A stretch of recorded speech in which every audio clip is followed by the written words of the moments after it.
Disgraced former FBI Director James Comey lashing out at Attorney General Bill Barr in a late-night tweet storm, writing, and I quote, "The AG should stop sliming his own department. If there are bad facts, show us or search for them professionally and then tell us what you found. An AG must act like the leader of the Department of Justice, an organization based on truth. Donald Trump has enough spokespeople." Well, here to react, President of Judicial Watch, Tom Fitton. Tom, thanks for being here this morning. It's pretty rich coming from the former FBI director. Why is he going after Bill Barr so hard?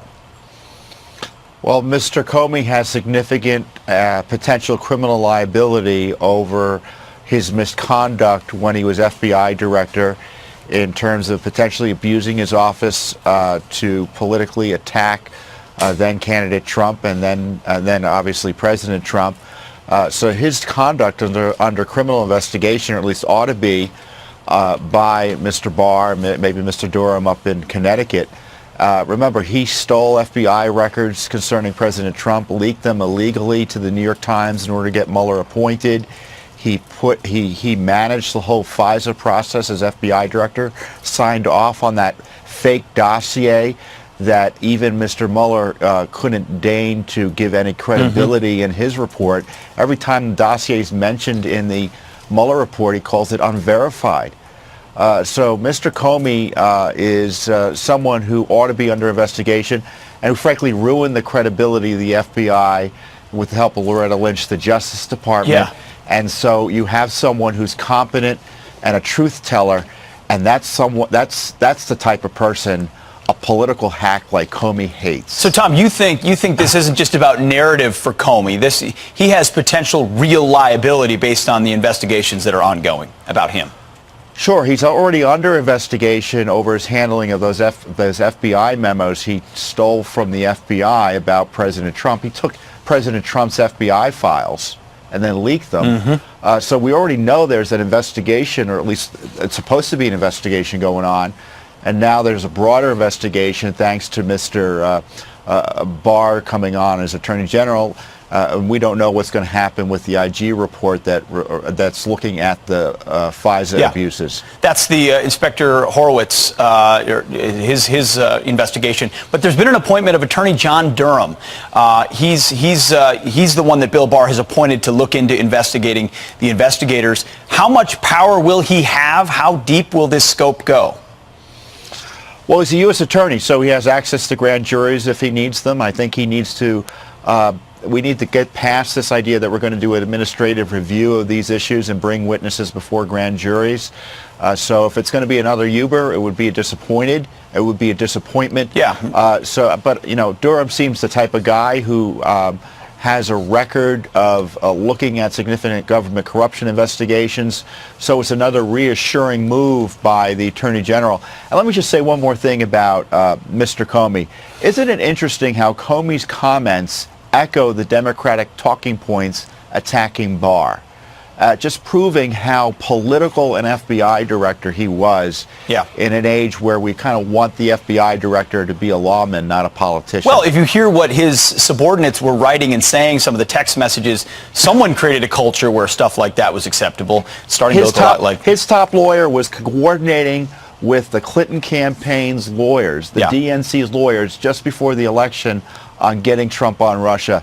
And he's lecturing us about slime. Yep, it's ironic stuff. Tom Fitton, thanks a lot for your time. We appreciate it. You're welcome, Peter. All right. Let's bring in tonight's legal eagles. National Security Attorney Bradley Moss and former independent counsel Saul Weisenberg. Welcome to you both. Great to have you. Good evening, Shannon. Thank you.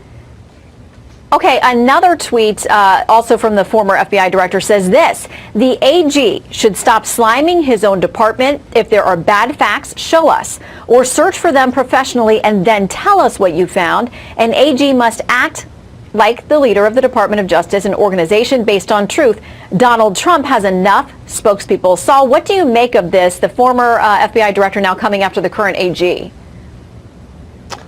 Well, I think he's a congenital liar, is what I think. The Attorney General did not slime his own department. The Attorney General said that if government officials acted improperly and abused their power and put their thumb on the scale, that's something that everybody should know about. he's going to look into it, and he said, I'm not saying that happened. Let me tell you about Bill Barr. Last week, I went to Rod Rosenstein's farewell at the Department of Justice. That was held in the Great Hall. They don't usually hold a farewell ceremony for the Deputy AG in the Great Hall. Christopher Wray was there, Bill Barr was there, Rod Rosenstein was there, Jeff Sessions was there. Does that sound like somebody who is sliming his own department? It's a complete lie. Bill Barr has not said one thing since he became Attorney General to slime his own department. And by the way, thanks for the promotion. I was not independent counsel, I was deputy independent counsel. All right. It's good to know. No, rarely in Washington do people demote themselves. They like to take the extra credit where they can get it. But we want to keep it accurate here. Okay, so Bradley, we hear from Brad Parscale, who is the president's 2020 campaign manager, that he thinks all of this stuff is actually going to help them. Here's what he says. As the Russia investigation's fallen apart, and it looks like now we're investigating the people who made the lies, and as the table has turned here, the president has seen a steady increase of Democrats now supporting him. Okay, so Bradley, do you think this whole investigation into the investigators now revealing various things, and we'll know more in the next few weeks as we get two of the three that we know about, we think we're going to get some results, could it actually backfire on the Democrats if it appears they've been too aggressive in going after the president? I don't think so, at least not at this point. I mean, look, even all the polling, even the Fox News polling has shown that the American public still trusts Bob Mueller over Donald Trump, over William Barr. And look, what's scary here is the language coming out of the campaign, the language coming out of the White House, and the language coming out of the Attorney General is all one and the same. They're all saying this was a hoax. They're all saying it was lies. We had 108 pages that showed there was a legitimate basis to have run this investigation from the beginning. It wasn't based off the dossier. It was based off standard FBI investigative techniques. So what's concerning here, and what I think the former FBI Director James Comey is concerned about, is that the Attorney General seems to have already prejudged, at least how it sounds, and I'm not saying it's definitive, but at least how it sounds, he has prejudged the idea that there is something that was wrong with how the surveillance was done. We haven't seen any evidence of that. I think he should have kept his mouth shut about that until the investigation was done. If he found something, then you explain it, then you disclose it professionally. I think that's what James Comey was trying to say about the Attorney General. He's never So called, I'm sorry, he's never called it a hoax. Do you think that he's laying a defense for himself? Sorry, was that to me or So do you Saul? think James... Yeah, so do you think that James Comey is actually laying a defense for himself in some way? Do you think he's got anything to worry about with these three investigations? I don't know if he has anything to worry about, but I think he's much more concerned about the historical record. He knows that he disgraced himself in the 2016 election by the way he interfered and the whole Hillary Clinton press conference. But William Barr has never called this a hoax. And to say that he has and to compare his comments to political operatives is simply not true. And he's made it very clear he's going to look into whatever he needs to look into. He's not prejudging the matter. And all right, you cannot find me one instance where he called it a hoax. And by the way, it's very clear. We know already that the FISA court did not get the full story, that there are material things that were left out. I want to bring Bradley back in here just so we can give him a quick final word, because the context of that is that the AG said, if I felt I was falsely accused as the president did, I could see how he would call it a hoax. Bradley, quick final word, 10 seconds. Yeah, he has made it very clear. He's going to follow the president's line, his type of verbiage, to try to discredit the entire concept of why this investigation was run. Clearly, we'll have a difference of opinion in the end on that. Okay, well, hopefully we'll all know more and have new material to dissect very soon. Bradley and Saul, thank you both very much. Great to see you. Have a good night. Well, in a new op-ed, one former Clinton White House staffer says Congress needs to get over the Mueller report and pay attention to our nation's opioid epidemic. Ryan Hampton was once homeless and addicted to heroin. He is the author of American Fix, Inside the Opioid Addiction Crisis and How to End It, and he joins us now. Thanks so much for being here, Ryan. Good morning. Thank you so much for having me. Can you tell us a little bit about your story of addiction, particularly to heroin, and how that's impacted your passion about this particular issue? Yeah, absolutely. I mean, as you mentioned, I once was a Clinton White House staffer. I had worked in community organizing, had this up-and-coming career in political organizing, community organizing, and then as a result of a prescription and later being cut off on it, I turned to heroin, ended up homeless on the streets of Los Angeles, looking for help and having a nightmare of my own story, trying to find treatment, trying to find recovery. And since getting into recovery in 2014, I just celebrated 4 years in recovery this past February. I've lost over 24 friends, people I love about, people I love, people I care about, people in my community, to preventable drug overdoses. And that's fueled my passion to kind of put aside being a Democrat or Republican or party and work towards solutions to the addiction crisis. It is ravaging our community. This is the worst public health crisis we've seen in a generation. 200 Americans a day. A lot of people I know and care about are being lost to these preventable overdoses. Yeah, we've got a statistic, almost 50,000 deaths from opioid overdoses in 2017 alone. You mentioned close to 200 a day. This is a real problem. There's no doubt about that. But your FoxNews.com op-ed is excellent, and you go at the politics saying this endless talk about Russia and the Mueller report, it's distracting us from our ability to actually address stuff like this. Look, I think, anybody who knows me to see me on Fox News and to say that might take a step back. And look, I have my own personal opinions and feelings about the Mueller report. I think every single American does. But the bottom line is where we are today, it is paralyzing this country.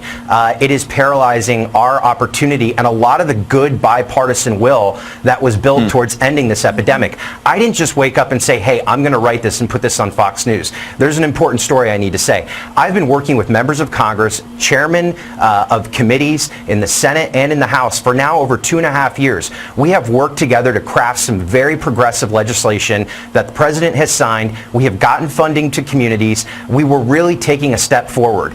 Now, let me tell you this. In the last 7 weeks, I have been trying to work with these same members of Congress on some new innovative approaches that communities are backing that would increase block funding for recovery support services. Look at things like harm reduction, recovery tax credits.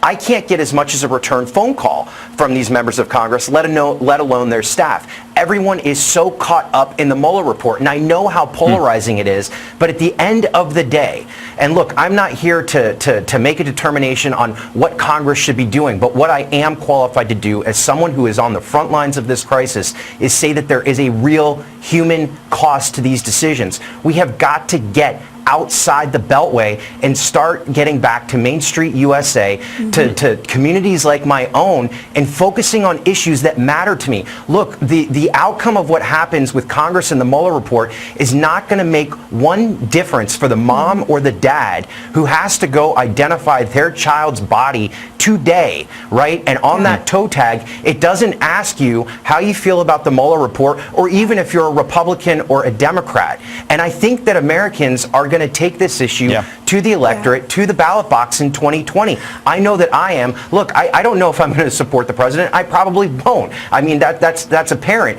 But I can't, in good conscience, say that this is good for our national dialogue. Yeah, I mean, there's only so much political right capital out there and time to be had on the calendar. Ryan, thanks for sharing. It's turned into political theater. Yeah. Thank you for sharing your personal story. I think that personal stories make all the difference. And hopefully Democrats are listening to you. We've heard from a lot of Democratic voters that feel that issues that are really important are being ignored at the expense of talking about Mueller and the Mueller report and things of that nature that are political talking points all the time. So we appreciate you coming on here. Ryan, thank you very much for your time. Very much. Absolutely. Thank you. You got it.